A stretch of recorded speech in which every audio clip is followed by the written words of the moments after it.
Hello and welcome to another episode of Momento Malum today. In Western Canada, there's a great deal of interest in making agriculture more durable in more unstable climates, especially within the prairies. The modern agricultural systems prevalent in the Canadian prairies are highly productive and are associated with a number of problems as well, such as rising energy and input costs. Dr. Joanne Martens will review all the current cropping systems and agricultural management strategies within the prairie provinces to understand how the system could be further refined to improve the overall efficiency of Western Canadian agriculture in terms of soil health, input costs, resilience in an unstable climate, and reduced requirement for inputs. It is this review that will be the basis for this video.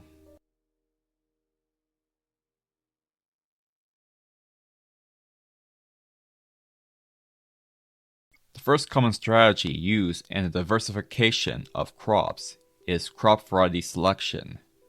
This is based on the adaptation of the local soil and climatic conditions, as well as the yield of the cultivar, the ease of management, disease resistance, and end-use quality parameters. The proper selection of cultivars can increase the gene pool of the cropping system. For example, an Alberta study showed that the rotation between free barley cultivars within a farm system reduced disease incidence and enhanced barley yield and kernel size compared with growing the same cultivar every year. This has caused a yield increase in most cases and improved yield stability in the worst case. The reduction of the presence of disease was on average 28%. Mixing resistant and susceptible cultivars have also been used as a strategy to avoid or slow the breakdown of disease or insect resistance. Going up from here, we have crop rotations where you grow one crop species in the field and swap it out for another crop the next year. In Canada, the most common form of rotation is a grass species followed by a legume followed by different grass species. Cover crops have also been used to improve soil structure and in some cases suppress weeds. Rye is one such cover crop species. Growing an understory crop or cover crop together with a cash crop may fill a spatial and temporal niche in an annual cropping system. Interseeding or relay cropping is a common approach to establishing and gaining the benefits of a cover crop, especially in regions such as Canada that have a shorter growing season. Perennial and annual legumes are often used for this purpose. Self-sowing annual crops and durable perennial plants are given focus in the system. This comes with the side effect of greater moisture depletion, which is a great detriment in a drier climate such as the prairie provinces. It does come with the benefit, however, of increased soil organic matter. Organic matter increases soil health as well, which by proxy improves the cropping system overall. A similar system is the double crop system, where this method is used on a shorter scale to harvest 2 crops each year. One early season cash crop, followed by 1 harvest of forage. There's also some work on breeding perennial grain species, outside of perennial forage species. There are several grain and oilseed species being tinkered with to make perennial grains for a cropping system. This would increase the soil health and lower input costs with the benefits of a forage species and the grain of a traditional annual grain species. Examples of plants being tinkered with include intermediate wheatgrass, perennial sunflower, and perennial rye. So far, these crops do not have the yield to make them economically viable. There are also other projects that involve agroforestry, where trees are incorporated into an annual cropping system. One such use is as a windbreak, which reduces moisture loss, erosion, and creates a moderate microclimate effect. It also increases soil health.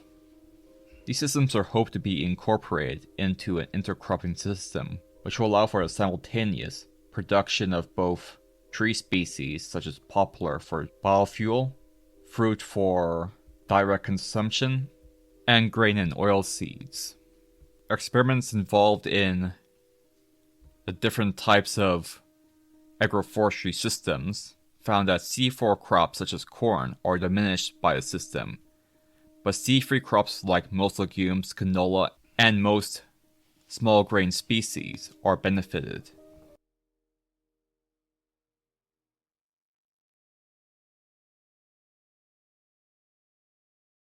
If you want to donate to my channel, the links are below.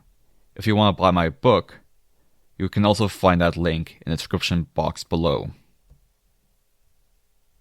Outside of these systems, there's also a movement to reduce tillage. This would enhance the symbiotic fungal species found in the soil, improve soil aggregation, enhance soil organic matter, and potentially increase the amount of nitrogen available in the field.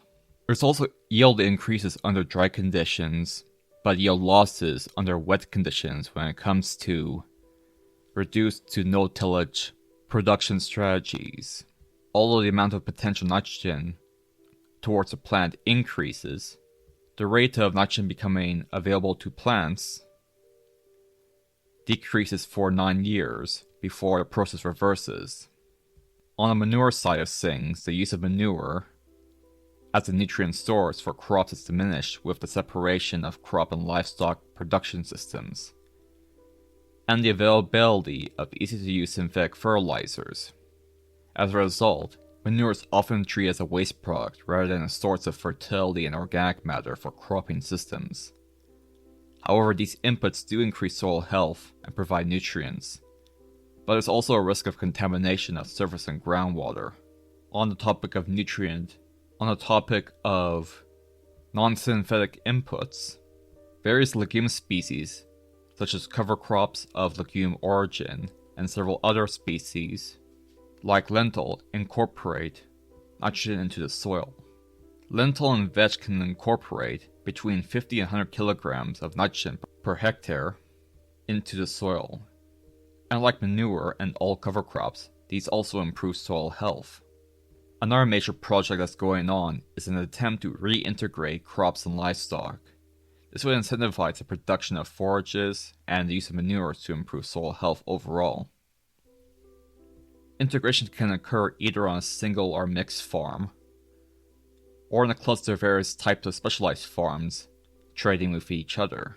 The current project is a connection of field crop farmers with livestock farms to transport manure from the livestock operation to the plant agricultural systems. Another ongoing project is the creation of contracts that allow for livestock to graze on cropland. The proximity of farms and the trust between farmers are keys to the success of such systems. And that about covers everything. Thank you for watching.